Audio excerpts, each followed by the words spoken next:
Good morning, folks. September tied the record for monthly high temperatures. FYI, we haven't been below average in any month since February 1985. This is an animation of a growing Antarctic ice crack, known simply as the Rift. Southeast USA, it's your turn for a shakeout, but hopefully not the quakes that seem to follow FEMA. Tropical storms are on the rise, especially since the 80s. It's not just Venus and Saturn that have these surface scars. David Talbot for the win. And this article claims magnetic flips don't necessarily take thousands of years. We had a 6.1 hit Kamchatka yesterday. Slightly south, we saw moderate tremors hit Japan and South Korea. South of that, an unnamed underwater volcano erupted, and a 6-pointer rocked the Indonesian tectonic breakup zone, New Zealand with another 5-pointer this week. By far, the oddest quake of the day was a 4.5 to hit Maine. 5-pointers in New York and Canada have been felt in Maine recently, but it's been a long time since this large an epicenter existed in the state. Most worrying of all, the activity on the Northeast Caribbean plate gets more intense every couple of weeks. We now have a swarm accompanying the multiple 4-magnitude tremors.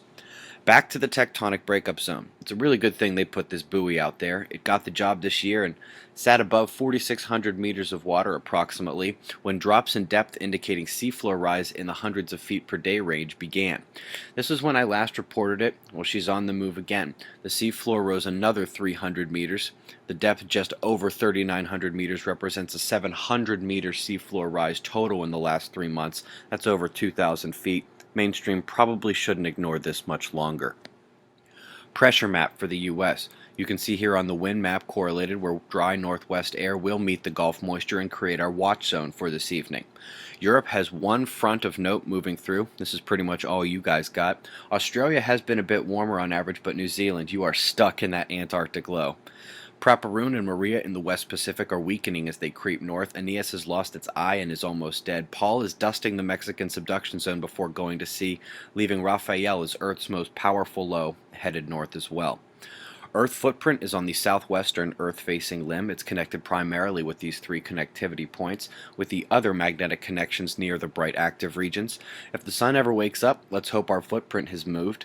Solar wind speed in the yellow, correlating to a drop-off in density in the orange above, means that could be a coronal hole stream, and that's what we've expected as those dark holes turn to the right. We'll keep watching the active regions on the left. In a few days, Saturn conjoins the sun. Got some other significant planetary positions as well. Eyes open, no fear. It's 6 a.m. Eastern Time, and that's the news. Be safe, everyone.